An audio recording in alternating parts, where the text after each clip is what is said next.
Hello friends, welcome to my channel PCS पे चौन। Guys, मेरा नाम है कीरा चौन। दोस्तों, यहाँ हम करें दृश्य आइज की क्विक बुक, जिसमें हमारा चल रहा है भारत एवं विश्व का भूगोल। इसमें भी अभी हमारा जो चल रहा है वो है भारत का भूगोल। चैप्टर नंबर 17 ये लास्ट चैप्टर है गाइज, तो इसका पार्ट 1 अभी हम करेंगे। इसमें है राज्य एवं केंद्र शासित प्रदेशों के बारे में बात करेंगे, यानी कि states and union territories Bharat में जो भी हैं। तो गाइज, यहाँ पे आप मेरा व्हाट्सएप नंबर देख सकते हैं। अगर आपको कोई हेल्प की जरूरत है आप मुझे व्हाट्सएप कर सकते हैं। तो गाइज चलिए देख लीजिए एक बार सिलेबस। तो चैप्टर नंबर 1 से देख लीजिए, हम लोगों ने स्टार्ट किया है। उसके बाद हम करते करते चैप्टर नंबर 6, 7, 8 इसके सारे टॉपिक्स आप लोग देख सकते हो। ठीक है, 11, 12, 13, 14। तो गाइस ये देखिए लास्ट चैप्टर है, यानी कि चैप्टर नंबर 17 की यहाँ पे हम बात कर रहे हैं। ठीक है, देखते हैं 175 से लेकर 87, यानी कि काफ़ी बड़ा चैप्टर है। ठीक है, देखते हैं कितने दिन कितने उसमें ख़त्म होता है। तो हम पहुँच जाते हैं फटाफट से अपने चैप्टर की तरफ, फिर करते हैं आगे की बात। तो ये हम पहुंच गए हैं अपने चैप्टर पे, जो कि है चैप्टर नंबर 17। काफ़ी बड़ा चैप्टर है ये। तो दोस्तों एक चीज़ और, चलिए अब शुरुआत करने से पहले अगर आपको मेरी वीडियो पसंद है तो लाइक कर दीजिएगा, चैनल को सब्सक्राइब नहीं किया है तो कर दीजिएगा। और गाइस, अगर आप लोग घटना चक्र की वीडियोस देखना चाहते हैं तो आप चैनल की प्लेलिस्ट खोल सकते हैं, वहाँ पे आपको मिल जाएगी। ये बुक जो है ना बेस्ट है। अगर आप ज्योग्राफी की बात करें, इसका भी लिंक आपको डिस्क्रिप्शन बॉक्स में मिल जाएगा। अगर आपको इस बुक की पीडीएफ या कोई भी पीडीएफ चाहिए तो आप लोग इस बुक की पीडीएफ चाहिए तो आप लोग मेरा जो टेलीग्राम पेज है उसको ज्वाइन कर सकते हैं, जिसकी लिंक मेरे डिस्क्रिप्शन में। प्लस अगर और भी घटना चक्र की पीडीएफ चाहिए आप लोग व्हाट्सएप करिएगा मुझे, मैं आप लोगों को दे दूँगी। चलिए अब स्टार्ट करते हैं हम राज्य एवं केंद्र शासित प्रदेश यानी स्टेट्स एंड यूनियन टेरिटरीज़ के बारे में। तो चैप्टर नंबर 17 है, देखिए कहाँ से स्टार्ट हो रहा है। ठीक है, तो गाइस यहाँ पे अगर हम बात करें तो यहाँ देखिए गाइस, पहले स्टेट्स राज्यों की बात हो रही है। तो राज्यों में जैसे ए से है अरुणाचल प्रदेश, पहले अरुणाचल प्रदेश पढ़ेंगे, फिर देखिए असम लिखा है। ठीक है, 3rd नंबर पे यहाँ पे ये देखिए बिहार लिखा है। तो एक एक करके हम अपने जितने भी स्टेट्स हैं ना उनकी बात करेंगे। तो चलिए पहले तो देख लेते हैं स्टेट कौन कौन से।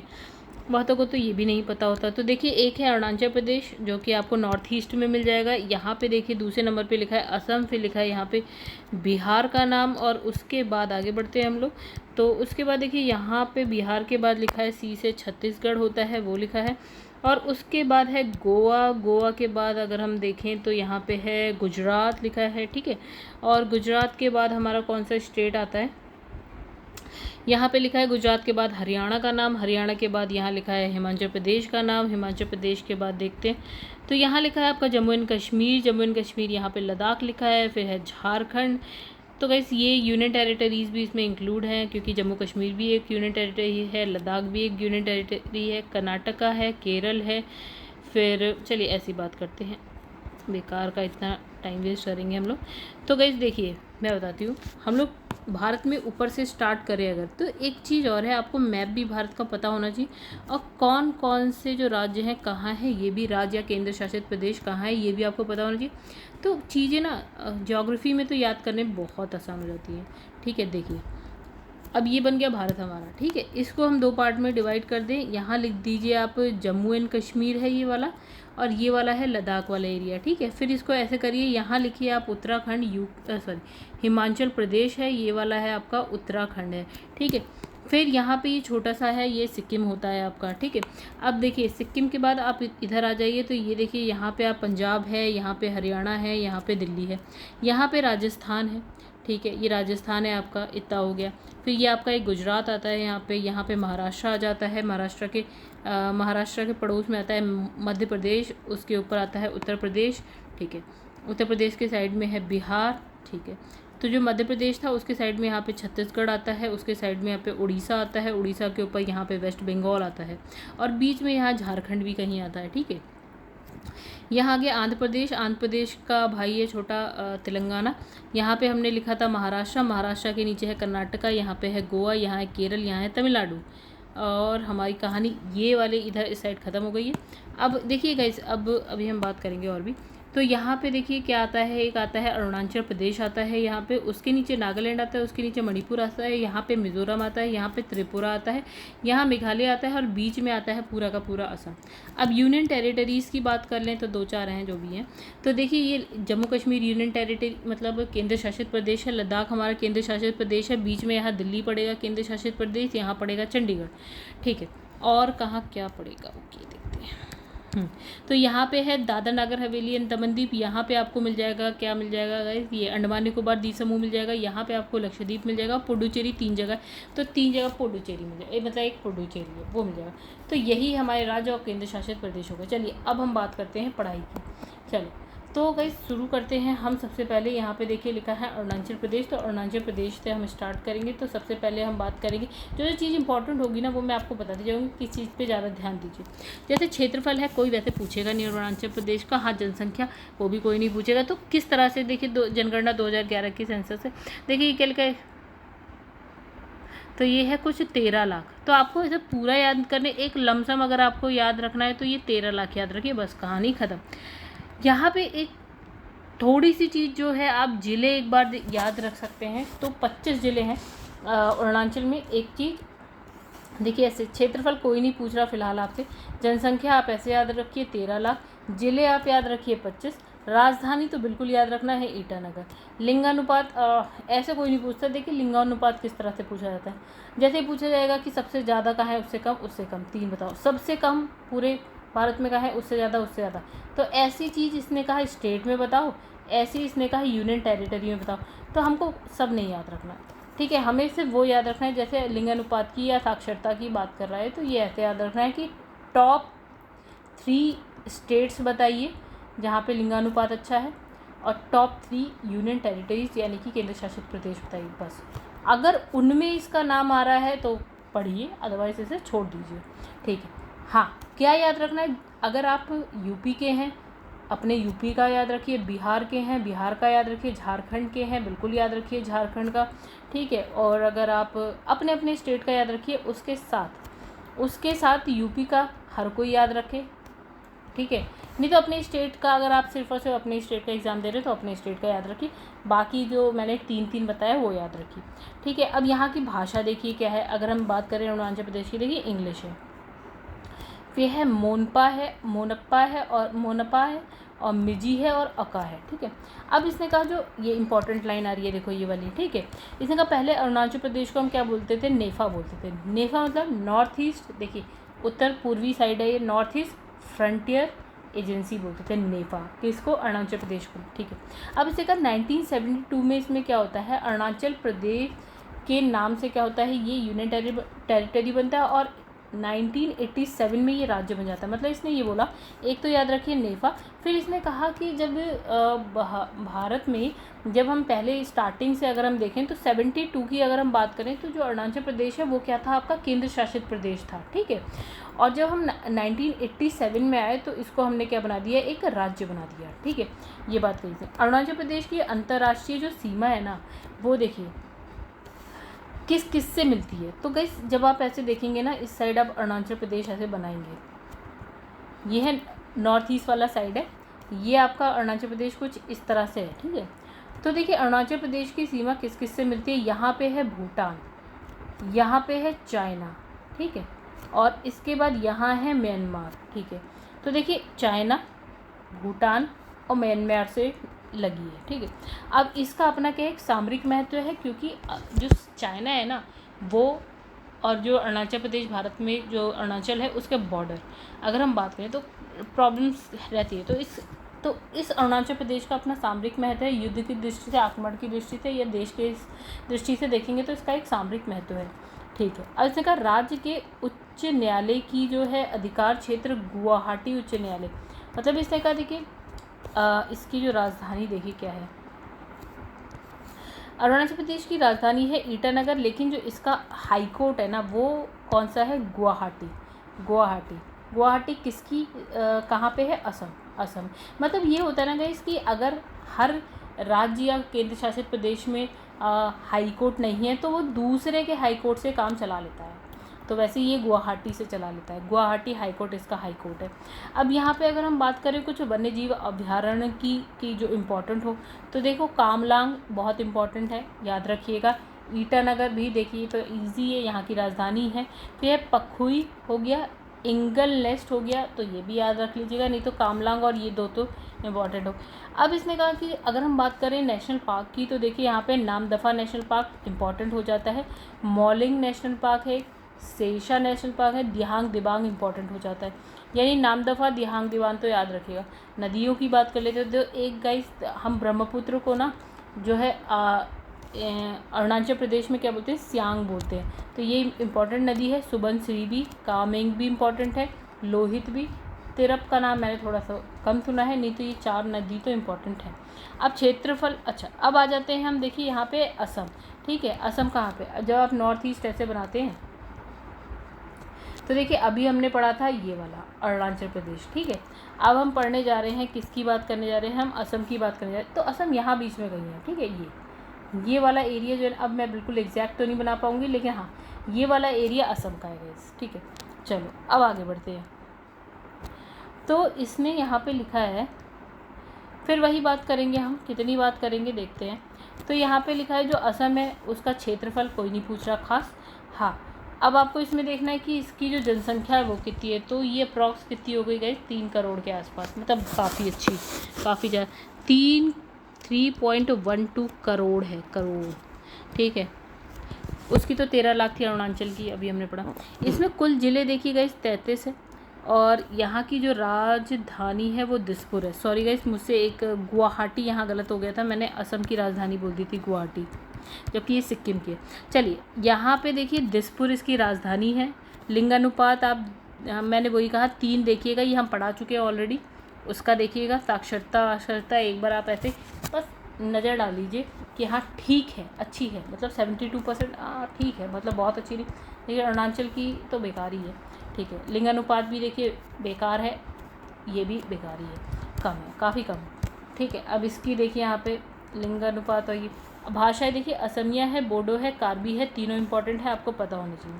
असम को पूर्वोत्तर भारत की क्या बोला जाता है, प्रहरी बोला जाता है। पूर्वोत्तर राज्यों का क्या होता है, प्रवेश द्वार बोला जाता है। मतलब इसने कहा जब आप ऐसे करके बनाते हैं ना मैप, तो गाइस यहाँ पे जब ऐसे करके आप बनाते हैं मान लीजिए, तो यहाँ पे ये जो है ना, यहाँ से आप एंट्री मारते हैं और सीधे असम आता है आपका, यानी प्रवेश द्वार है अगर आपको नॉर्थ ईस्ट में जाना है तो।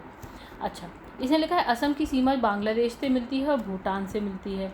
तो अब देखिए जब आप बनाते हो असम, तो देखिए कैसे बांग्लादेश से कहाँ से मिल रही है, देखिए यहाँ पे है असम ऐसे, तो देखिए यहाँ से तो कहीं से मिल जा रही होगी यहाँ भूटान से, और यहाँ से कहीं से मिल जा रही होगी बांग्लादेश से। अच्छा अब इसने कहा बिहू, क्या कलर है इसने कहा बिहू जो है असम में मनाया जाने वाला प्रमुख त्यौहार है, तो ये भी इम्पोर्टेंट बात है। अब इसने लिखा है वन एवं वन्यजीव की बात करें तो असम अपनी जो है वन संपदा, जीव जंतु या वनस्पतियों के लिए क्या है, प्रसिद्ध है, एक बात। फिर इसने कहा असम में क्या होता है, कुल वन क्षेत्र राज्य के समस्त भूभाग का कितना है, ये कौन पूछेगा, पता नहीं, इतना कम है ये, ऐसा भी नहीं बहुत ज़्यादा है, ठीक है। अब इसने कहा हाँ ये इंपॉर्टेंट है, काजीरंगा नेशनल पार्क इंपॉर्टेंट है, ये एक सींग वाले गेंडे के लिए इम्पॉर्टेंट है, ठीक है। काजीरंगा भी इम्पॉर्टेंट है, और उसमें किस चीज़ को जो है वो इम्पोर्टेंस दी जा रही है, किस जानवर के लिए है, एक सींग वाला गेंडा। एक दूसरा है मानस नेशनल पार्क की बात करें तो ये रॉयल बंगाल टाइगर के लिए विश्व प्रसिद्ध है, ठीक है। तो ये दोनों चीज़ें इंपॉर्टेंट थी। उद्योग की बात कर लेते हैं, तो गाइस देखिए यहाँ पे काफ़ी चीज़ इंपॉर्टेंट होगी। उद्योग में देखिए चाय, यहाँ पे चाय मिलेगी आपको खूब भर भर के। अब इसमें लिखा है 4 यहाँ पे क्या है, तेल शोधन कारखाने भी हैं, ठीक है। और कहाँ, जिसमें से एक जो है डिगबोई में है, तो ये भी बहुत इंपॉर्टेंट बात है। चाय भी बहुत इंपॉर्टेंट बात है, और इसमें राज्य में कई किस्म के रेशम का उत्पादन भी होता है। जैसे देखिए ये भी इंपॉर्टेंट बात है, रेशम कितने, एक होता है इरी रेशम होता है, मूंगा भी होता है, टसर भी होता है, 3 टाइप के रेशम जो है आपको असम में मिल जाएंगे। तो ये बहुत इंपॉर्टेंट बात है, ये भी मतलब इसमें सारी बात इंपॉर्टेंट है। पर्यटन स्थल देख लीजिए, अगर आप असम जाना चाहते हैं तो यहाँ पे एक कामाख्या मंदिर तो बहुत इंपॉर्टेंट है, ठीक है। फिर उमानंदा है, यहाँ पे लिखा है नवग्रह मंदिर है, वशिष्ठ आश्रम है, डोल गोविंद मंदिर है, गांधी मंडल, शुक्रेश्वर मंदिर, गीता मंदिर, मदन कामदेव मंदिर, और यहाँ पे लिखा है सरायघाट पुल, ठीक है। तो गाइस एटलीस्ट ये तो आपको पता होना चाहिए। अब यहाँ पे हम पहुँच गए हैं बिहार में। तो बिहार में क्षेत्रफल कोई नहीं पूछ रहा खास, जनसंख्या यहाँ पे बहुत सारी है, पता नहीं कितनी सारी, यहाँ पे 104 करोड़ जनसंख्या हुई है, ये ज़्यादा हो गई। ये हो गया आपका 10 करोड़ है, सॉरी गैस गलत हो गया था मुझसे, ये 10 करोड़ जनसंख्या है यहाँ की, ठीक है। और इसके बाद हम ज़िले की बात करें, याद रखिएगा 38, राजधानी आपको पता ही है। ओके, पटना है और यहाँ पे लिंगानुपात बहुत बुरा, साक्षरता बहुत बुरी। ठीक है, तो कोई बुरा ना माने, लेकिन है तो बुरी। तो यहाँ लिखा है भाषा, यहाँ उर्दू हिंदी बोली जाती है, उर्दू बोली जाती है और कुछ स्थानीय भाषा जैसे कि भोजपुरी है, सब जानते हैं, मैथिली सब जानते हैं, एक है मगही। ठीक है, अब इसने लिखा है अर्थव्यवस्था का मुख्य आधार की बात करें तो कृषि है। प्रमुख खाद्य फसलें कौन कौन सी है? धान उगाई जाता है, गेहूँ, मक्का, दाल, ये सब यहाँ उगाई जाती है। अब इसने कहा कि जितना क्षेत्रफल है उस मतलब बिहार का जितना भी क्षेत्रफल है उसका 7.76% पर क्या है आपका क्या मिल जाएगा? वन मिल जाएगा, मतलब बहुत ज़्यादा तो नहीं है। अब इसने कहा उद्योग की बात करें तो यहाँ का इसने लिखा है मुजफ्फरपुर और यहाँ लिखा है मोकामा में क्या होता है?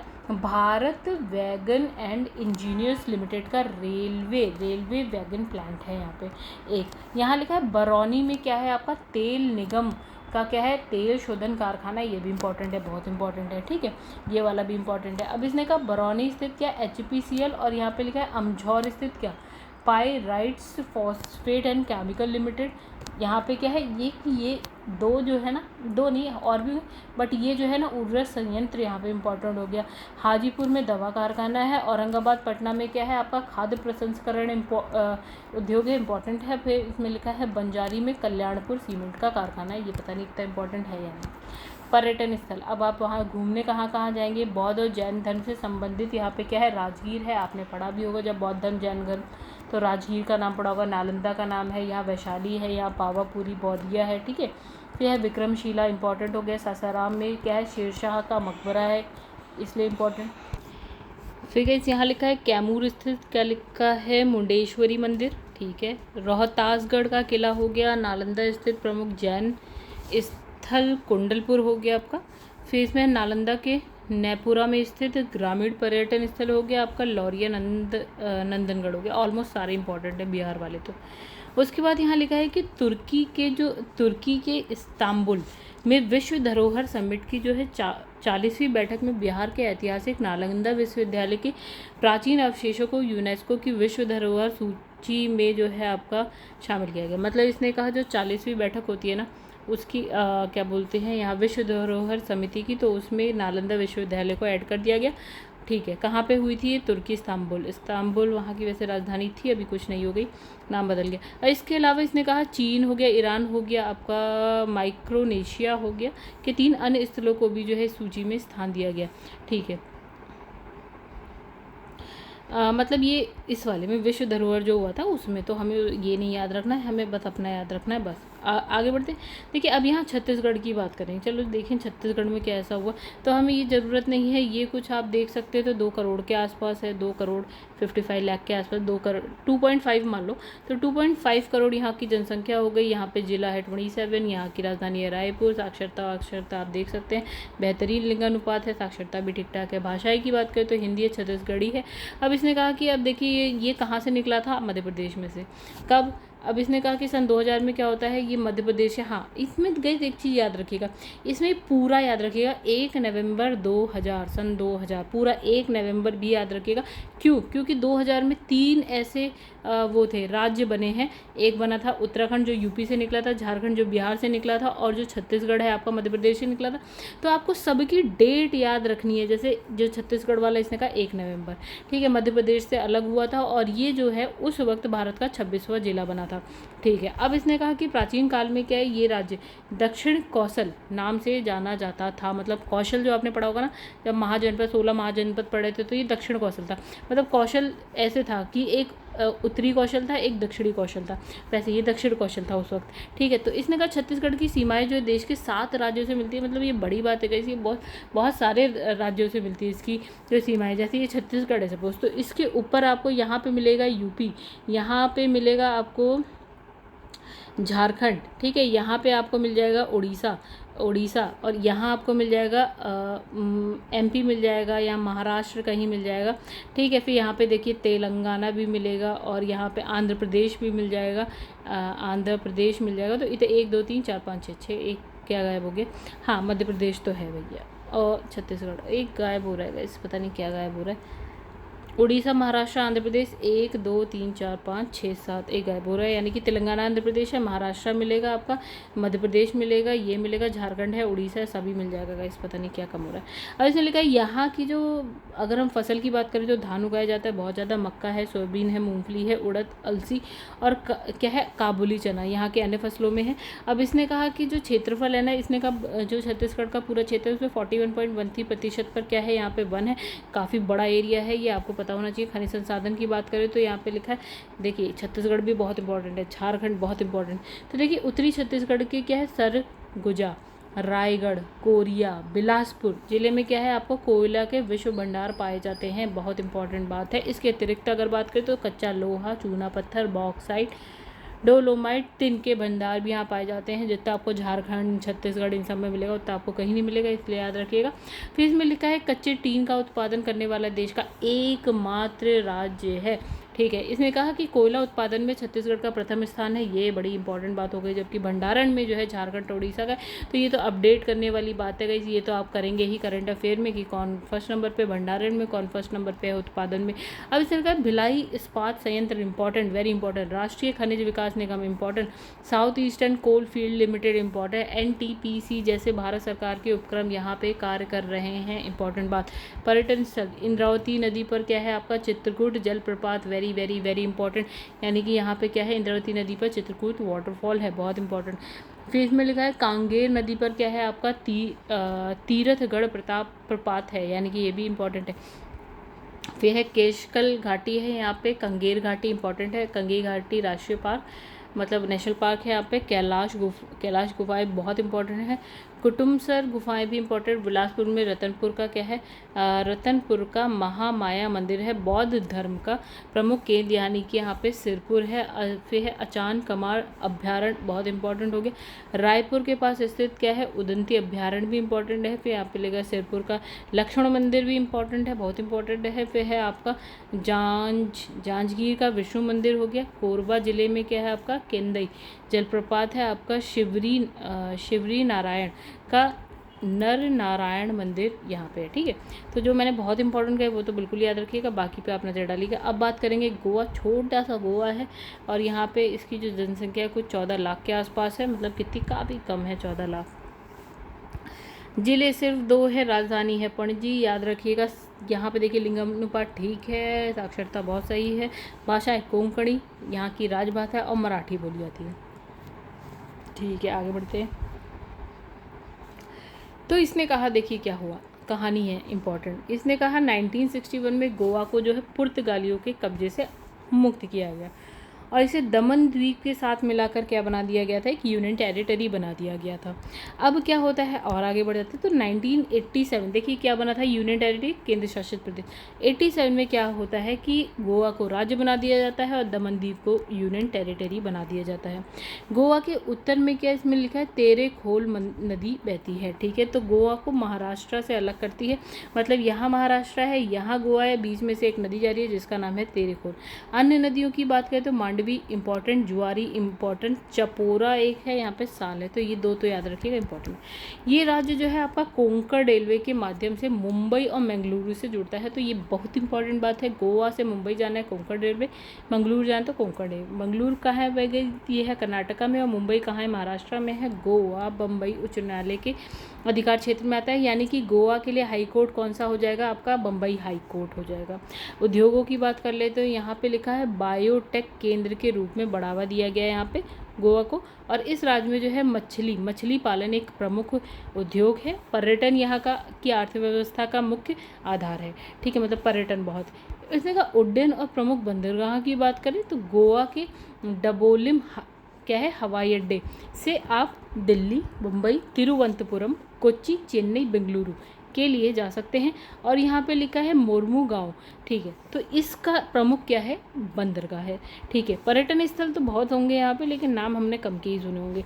एक इसमें लिखा है कोलवा, कालन, गुट्टे, बागा, हरमल, शायद जो जाता रहता होगा उसको पता होगा, हम जैसों को नहीं पता होगा।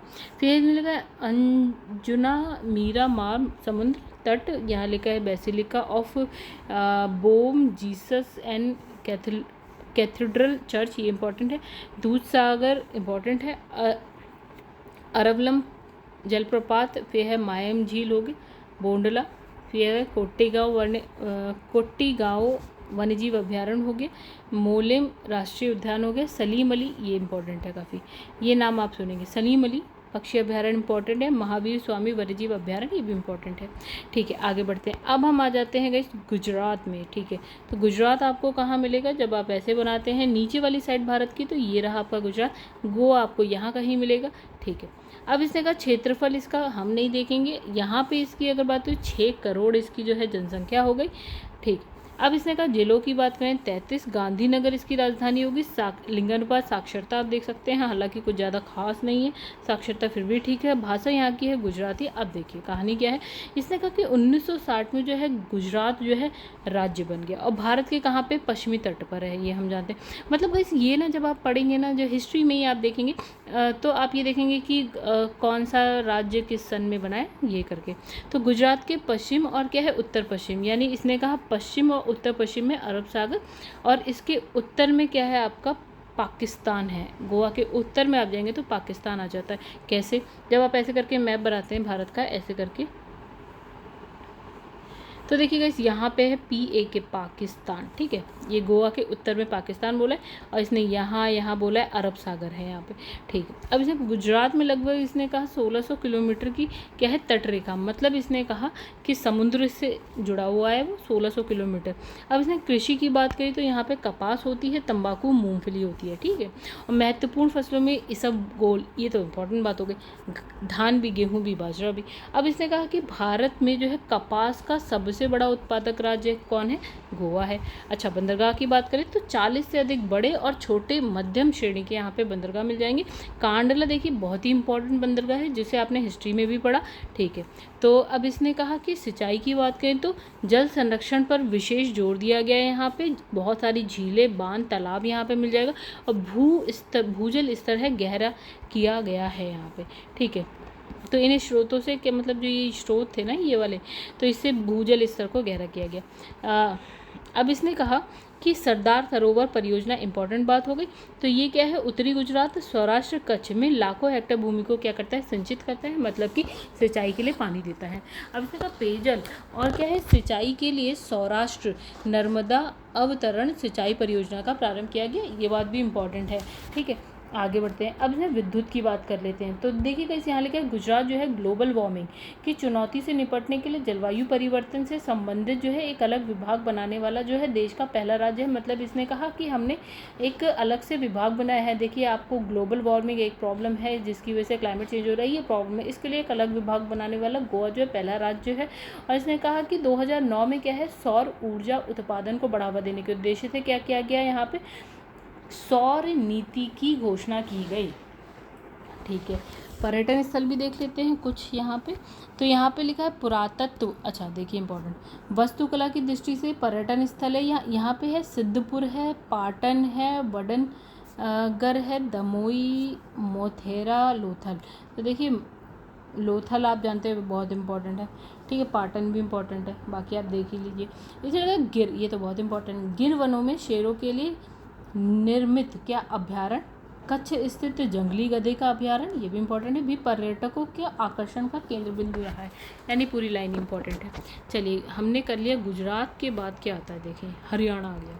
तो हरियाणा में हमारी जो जनसंख्या है वो 2.5 करोड़ के आसपास है। 22 यहाँ पे ज़िले हैं, चंडीगढ़ जो है इसकी राजधानी है।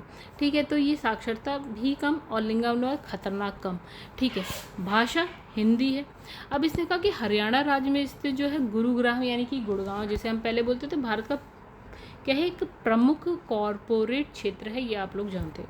कृषि की बात करें तो इसने कहा 70% जनसंख्या कृषि कर रही है। यहाँ पे फसलें गेहूँ, धान, गन्ना, कपास, तिलहन उगाई जा रही है। अच्छा, इस राज्य का अगर हम बोलें औद्योगिक आधार काफ़ी विस्तृत है। यहाँ ट्रैक्टर, मोटरसाइकिल, साइकिल्स, रेफ्रिजरेटर, वैज्ञानिक उपकरण, यहाँ पे सबका उत्पादन होता है। तो इसमें लिखा है कि जो हरियाणा है ना, उसमें बासमती चावल का उत्पादन बहुत बड़े पैमाने पर होता है। फिर पचरंगा अचार के अलावा जो है पानीपत में हथकरघे से निर्मित होने वाली जो वस्तुएं हैं, कालीन है, वो विश्व प्रसिद्ध हैं। चलिए पर्यटन देख लेते हैं, तो इसमें लिखा है रेड बिशप, यहाँ पे पंचकुला, इंपॉर्टेंट हो गया। फिर इसमें लिखा है पिंजौर गार्डन, यहाँ पे है पिंजौर में, दिल्ली के निकट क्या है आपका सूरज कुंड, फिर ये बड़खल झील हो गई आपकी, सुल्तानपुर पक्षी अभ्यारण्य हो गया, इंपॉर्टेंट है गुरुग्राम में। फिर है चीड़वन के लिए प्रसिद्ध मोरनी हिल्स सॉरी। अब इसका नोट देखिए, इसमें का हर वर्ष क्या होता है, फरवरी में क्या होता है, सूरज कुंड फरीदाबाद में विश्व प्रसिद्ध हस्तशिल्प मेला आयोजित होता है, वेरी इंपॉर्टेंट। चलो हिमाचल प्रदेश पहुंच गए, तो गाइस फिर से देख लेते हैं एक बार मैप बना के। तो गाइस ये था हमारा मैप, यहाँ कहीं छोड़िए, आप लोग जानते ही होंगे कहाँ पे है हरियाणा, कहाँ है आपका हिमाचल प्रदेश, ठीक है। तो जब आप ऐसे करके जम्मू एंड कश्मीर का बनाते हैं, तो यहाँ पे जब ऐसे बनाते हैं तो ये है आपका हिमाचल प्रदेश, ठीक है। फिर यहाँ पे जैसे नेपाल है, आप जानते हैं, यहाँ उत्तराखंड है, ठीक है। चलो अब इसमें कहा कि इसकी जनसंख्या यहाँ पे 68 लाख है, मतलब काफ़ी कम है। पहाड़ों पे तो वैसे ही कम होती है। जिले 12 हो गई, शिमला यहाँ की राजधानी होती, गर्मी में ग्रीष्मकाल में शिमला है, सर्दी में धर्मशाला है, तो ये भी बात बहुत इंपॉर्टेंट हो गई। लिंग अनुपात ठीक ही है, साक्षरता भी ठीक है, भाषा यहाँ हिंदी बोली जाती है, डोगरी है, पहाड़ी है। अच्छा ये क्या है, हिमाचल प्रदेश को हम कैसे जानते हैं, देवभूमि के नाम से जानते हैं। अब इसने कहा जब भारत स्वतंत्र होता है ना, उसके बाद क्या होता है, 30 पहाड़ी रियासतों को हम एक साथ मिला के 1948 को हिमाचल प्रदेश की स्थापना कर देते हैं। और 1966 में क्या होता है, पंजाब के अस्तित्व में आने के ही बाद क्या होता है, हिमाचल प्रदेश में मिल जाता है, ठीक है। उसके बाद 1971 में हिमाचल प्रदेश को अलग से एक राज्य बना देते हैं। फिर से देखिए 1948 में क्या होता है, 30 पहाड़ी रियासतों को मिलाकर हिमाचल प्रदेश बना देते हैं। 1966 में जब पंजाब आता है तो इसको पंजाब के साथ मिला देते हैं। 1977 में इसको पंजाब से अलग करके एक अलग सा राज्य बना देते हैं, ठीक है। अब इसका मुख्य व्यवसाय की बात करें तो यहाँ पे कृषि मिलेगी आपको, ठीक है। मतलब यहाँ इसने कहा कि 69% आबादी जो है ना वो कृषि पर निर्भर है। पर्यटन की भी बात करते हैं, भैया यहाँ पर्यटन तो है। तो इसने कहा गर्म जल स्रोत की बात करें तो ये इसमें लिखा वशिष्ठ कुंड है, मणिकरण है, तत्तापानी है, ठीक है। खीर, गंगा और कसोल, यहाँ पे आपको गर्म पानी के स्रोत मिल जाएंगे, मतलब बहता हुआ पानी गर्म। फिर इसमें लिखा ऐतिहासिक दुर्ग हैं, यहाँ प्राकृतिक और मानवकृत झीलें मिल जाएंगी, है उन्मुक्त विचरते चरवाहे पर्यटकों के लिए क्या है, असीम सुख और आनंद के स्रोत है। अब इसने कहा वन्यजीव अभ्यारण्य की दृष्टि से यहाँ पे काफ़ी मतलब ये समृद्ध राज्य है। यहाँ क्या है, दुर्लभ किस्म के वन्यजीव जैसे कि आपका कस्तूरी मृग हो गया, लंबे सींग वाला जंगली बकरा हो गया, आपका थार बकरी हो गई, हिमाचल का भूरा भालू हो गया, पशु, और यहाँ मोनल, फिर है ट्रैगोपैन, फिर स्नोकॉक, ये सारे पक्षी आपको मिल जाएंगे। अब आ जाते हैं हम लोग हिमाचल के बाद जम्मू एंड कश्मीर, खतरनाक इंपॉर्टेंट। चलो अब इसने यहाँ पे कहा कि इसकी जो जनसंख्या है वो कुछ है 1.25 करोड़ के आसपास, राइट। और इसमें ज़िलों की बात करते हैं तो 28 हो गई, और यहाँ की राजधानी गर्मियों में श्रीनगर, ठंडियों में जम्मू हो गई, ठीक है। अब यहाँ का लिंगानुपात बहुत कम, साक्षरता बहुत कम, उर्दू यहाँ बोली जाती है, डोगरी बोली जाती है, कश्मीरी, लद्दाखी, बाल्टी, पहाड़ी, गोजरी, दादरी, ये भाषा यहाँ बोली जाती है। 1947 में क्या होता है कि राजा हरि सिंह थे वहाँ पे, तो उन्होंने भारतीय संघ में इसको विलय से संबंधित समझौते पर हस्ताक्षर करा। कब, हाँ तो गाइस इसमें ना पूरा याद रखिएगा, 26 अक्टूबर 1947 में इसने भारत में विलय करने के लिए, भारतीय संघ में विलय करने के लिए हस्ताक्षर किया। कौन थे राजा, राजा हरि सिंह ने किया, तो इंपॉर्टेंट नाम है ये, ठीक है। अब यहाँ कृषि और सिंचाई की बात कर लेते हैं। तो इसने कहा अर्थव्यवस्था यहाँ की जो मुख्य रूप से कृषि आधारित है। 70% जो जनसंख्या है डायरेक्ट इनडायरेक्ट रूप में कृषि से अपना रोजगार निकाली है। केसर, शहद और बासमती जैसे दुर्लभ कृषि उत्पादों के उत्पादन के लिए ये क्या है, प्रसिद्ध है। कौन, जम्मू कश्मीर। फिर इसमें लिखा है राज्य में कृषि योग्य भूमि क्या है, 89% पर जो है नहरों से सिंचाई की जाती है। मतलब इसने कहा कि 89% भूमि, मतलब जब खेती करते हैं तो सिंचाई जो होती है नहरों से होती है। श्रीनगर के सिराज बाग में क्या है, इसने लिखा है ट्यूलिप गार्डन लगाना पुष्पोत्पादन विभाग की एक महत्वपूर्ण उपलब्धि है। ट्यूलिप गार्डन इंपॉर्टेंट हो गया। ये एशिया का सबसे बड़ा ट्यूलिप गार्डन है और इसमें क्या होता है कि मार्च के अंतिम सप्ताह और अप्रैल के अंतिम सप्ताह तक फूल खिले रहते हैं। ठीक है, अब त्यौहार और पर्यटन की बात करें तो कश्मीर घाटी को जो है आपका धरती का स्वर्ग माना गया है। जम्मू कश्मीर मंदिरों की भूमि मानी गई है। वैष्णो देवी का मंदिर जम्मू क्षेत्र में ही स्थित है। ये वैष्णो देवी आप जाते हैं, लाखों पर्यटक आते हैं यहाँ पे हर साल। अब इसने कहा कि इसका यहाँ पे अब देखिए एक अधिनियम आया, जम्मू और कश्मीर पुनर्गठन अधिनियम 2019 में। अब राज्य को क्या किया गया, 2 भागों में बांट दिया गया, जम्मू कश्मीर और लद्दाख में। ठीक है, और दोनों को क्या बना दिया गया, केंद्र शासित प्रदेश यानी कि यूनियन टेरिटरी बना दिया गया। चलिए बात कर लेते हैं यहाँ पे लद्दाख की। टाइम देख लेते हैं तो 35 मिनट की वीडियो हो। तो गाइस बाकी का एक काम करते हैं, हम नेक्स्ट वीडियो में लाएंगे। वीडियो काफ़ी बड़ी हो जाती है, मज़ा नहीं आता पढ़ने में। लद्दाख की बात करेंगे हम नेक्स्ट वीडियो से। गाइस अगर आप लोगों को घटना चक्र पढ़नी है तो चैनल की प्लेलिस्ट में जाइए। इस बुक की अगर आपको PDF चाहिए तो आप मेरा टेलीग्राम पेज जो है आप ज्वाइन करिए, और बाकी आपको कुछ PDF से रिलेटेड है जैसे कि घटना चक्र की PDF चाहिए तो आप मुझे व्हाट्सएप करिए। ठीक है, और गाइस अगर आपको इस बुक की लिंक चाहिए तो आप जो है आपका मेरे वीडियो की जो डिस्क्रिप्शन बॉक्स है उसमें आपको मिल जाएगी। चलिए यहाँ पे एंड करते हैं वीडियो को, नेक्स्ट वीडियो में मिलेंगे आगे की पार्ट के साथ। तब तक के लिए धन्यवाद।